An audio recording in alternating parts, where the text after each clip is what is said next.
নমস্কার, সুরজিৎ মান্না ক্রিয়েশনস চ্যানেলের পক্ষ থেকে তোমাদের সবাইকে সুস্বাগতম। আশা করি তোমরা সকলে ভালো এবং সুস্থ আছো।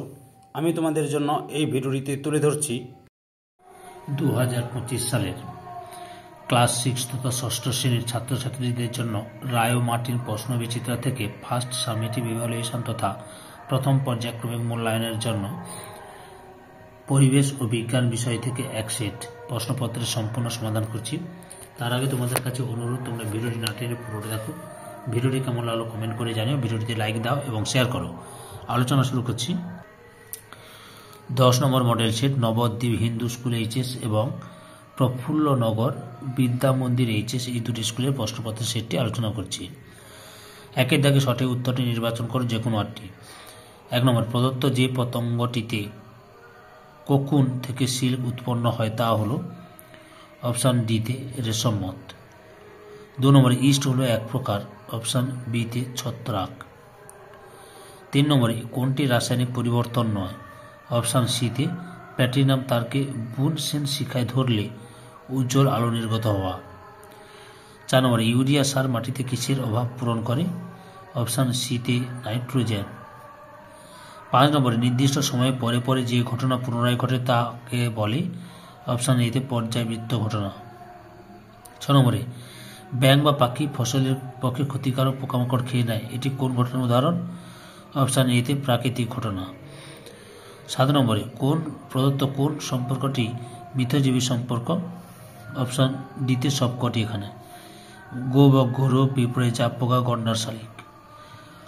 7 নম্বরে দুধ হলো অপশান এতে মিশ্র পদার্থ। 9 নম্বরে HCl এর সঙ্গে মার্বেল পাথরের গুঁড়োর বিক্রিয়া তৈরি হয়, অপশান এতে কার্বন ডাইঅক্সাইড CO2। 10 নম্বরে একটি বর্ণহীন গ্যাস যা জ্বলতে সাহায্য করে না এবং শ্বাসকার্যে সাহায্য করে না, সেটি হলো অপশান সিতে কার্বন ডাইঅক্সাইড। 2 দাগে শূন্যস্থান পূরণ করো যে কোনো তিনটি। প্রথমে রয়েছে দূষণ প্রতিরোধকারী প্রাণী হলো ড্যাশ, ঝাড়ুদার প্রাণী কাক, শকুন। 2 নম্বর ব্যাঙাচি থেকে ব্যাঙ হওয়া যে ধরনের ঘটনা সেটি হলো ড্যাশ, মন্থর ঘটনা। 3 নম্বর গাছেরা খাবার তৈরির সময় ড্যাশ গ্যাস বাতাস থেকে গ্রহণ করে, কার্বন ডাইঅক্সাইড। লক্ষ্য করো, কার্বন ডাইঅক্সাইড। এরপর কি রয়েছে 4 নম্বরে ম্যাগনেসিয়াম ধাতুকে জ্বালানোর পর যে নতুন যৌগ তৈরি হয় তার নাম ড্যাশ, উত্তরটি হল ম্যাগনেসিয়াম অক্সাইড। 3 দাগে সত্য বা মিথ্যা নির্বাচন করো যে কোনো দুটি। 1 রয়েছে পানীয় জলে হ্যালোজেন ট্যাবলেট মিশিয়ে কিছুক্ষণ রেখে দিলে জীবাণু মরে যায়, এটি রাসায়নিক পরিবর্তন, সত্য। 2 নম্বরে মোমবাতি গলে যাওয়া হলো রাসায়নিক পরিবর্তন এবং মোমবাতি পুড়ে যাওয়া হলো ভৌত পরিবর্তন, এটা মিথ্যা। 3 নম্বরে পরাগ মিলনের সময় গাছেরা বিভিন্ন প্রাণীর উপর নির্ভর করে, সত্য। 4 দাগে বাম স্তম্ভ ডান স্তম্ভ মেলাও। 1 নম্বর স্বর্ণতা শীতে পরজীবী। 2 নম্বরে যক্ষার জীবাণু, এতে ফুসফুস ও হাড়ে। 3 নম্বরে রেশম মত, বিতে সিল্ক। 5 দাগে নিচের প্রশ্নগুলি এক কথায় উত্তর দাও যে কোনো 5টি। প্রথমে রয়েছে ভূমিকম্প প্রবণ অঞ্চলে মানুষ কি দিয়ে বাড়ি তৈরি করে, কাঠ দিয়ে। 2 নম্বরে আমাশয়ের জীবাণু কোথায় বাসা বাঁধে, মানুষের অন্ত্রে। 3 নম্বরে কড মাছে যকৃতের কোন ভিটামিন পাওয়া যায়, ভিটামিন এ ও ডি, ভিটামিন এ ও ডি। 4 নম্বরে অনভিপ্রেত ঘটনার উদাহরণ দাও, উনুন জ্বালিয়ে রান্না করা। 5 নম্বরে একটি উজ্জ্বল অধাতুর নাম লেখো, আয়োডিন।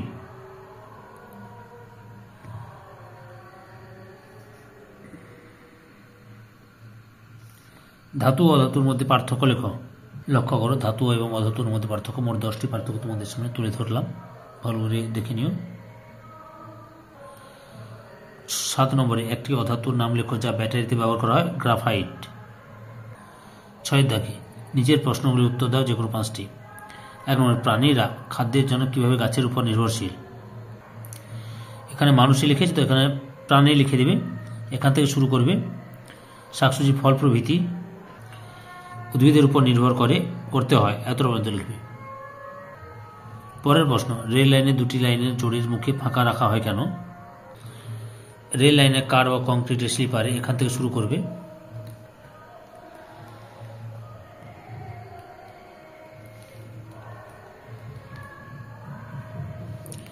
সমস্যা হয় না এত পর্যন্ত লিখবে। পরের প্রশ্ন, দুটি রাসায়নিক সার ও দুটি রাসায়নিক কীটনাশকের নাম লেখো। দুটি রাসায়নিক সারের নাম হলো ইউরিয়া ডাই অ্যামোনিয়াম ফসফেট, আর রাসায়নিক কীটনাশকের নাম হলো কার্বালিন ও ম্যালাথিয়ন। বুঝতে পেরেছ? 4 দেখো, উদ্ভিদের একটি বর্জ্য পদার্থের নাম লেখো যা আমাদের ওষুধ রূপে কাজে লাগে। যেমন লক্ষ্য করো, সিনকোনা গাছের ছাল। রোজন কোন উদ্ভিদ থেকে পাওয়া যায়? পাইন গাছ থেকে পাওয়া যায়। তারপরে রাসায়নিক পরিবর্তন কাকে বলে? উদাহরণ দাও। যে পরিবর্তনে পদার্থের চরিত্রগত, গুণগত, গঠনগত স্থায়ী পরিবর্তন ঘটে, অর্থাৎ পদার্থের মূল আণবিক গঠন ও ধর্ম পরিবর্তিত হয়ে নতুন ধর্মবিশিষ্ট অন্য পদার্থ উৎপন্ন করে, তাকে রাসায়নিক পরিবর্তন বলে। যেমন গম থেকে আটা তৈরি, দুধ থেকে দই তৈরি হলো রাসায়নিক পরিবর্তনের উদাহরণ। 6 নম্বরে কেলাসন কি? এর একটি সুবিধা লেখ। উচ্চ উষ্ণতার সম্পৃক্ত দ্রবণকে ধীরে ধীরে ঠান্ডা করলে কিছু পরিমাণ দ্রাব্য নির্দিষ্ট জ্যামিতিক আকৃতিতে অর্থাৎ কেলাস আকারে পাত্রের তলদেশে জমিতে থাকে, এই পদ্ধতিকে কেলাসন বলে। আর 7 নম্বরে যৌগিক পদার্থ কাকে বলে? উদাহরণ দাও। যৌগিক পদার্থ 2 বা ততোধিক মৌল নির্দিষ্ট ওজন অনুপাতে পরস্পর রাসায়নিক বিক্রিয়া করে যুক্ত হয়ে যে ভিন্ন ধর্মের পদার্থ উৎপন্ন করে তাকে যৌগিক পদার্থ বলে। যেমন জল, কার্বন ডাই অক্সাইড ইত্যাদি। সম্পূর্ণ ভিডিওটি দেখে আমার চ্যানেলের পাশে থাকার জন্য তোমাদের সবাইকে অসংখ্য অসংখ্য ধন্যবাদ।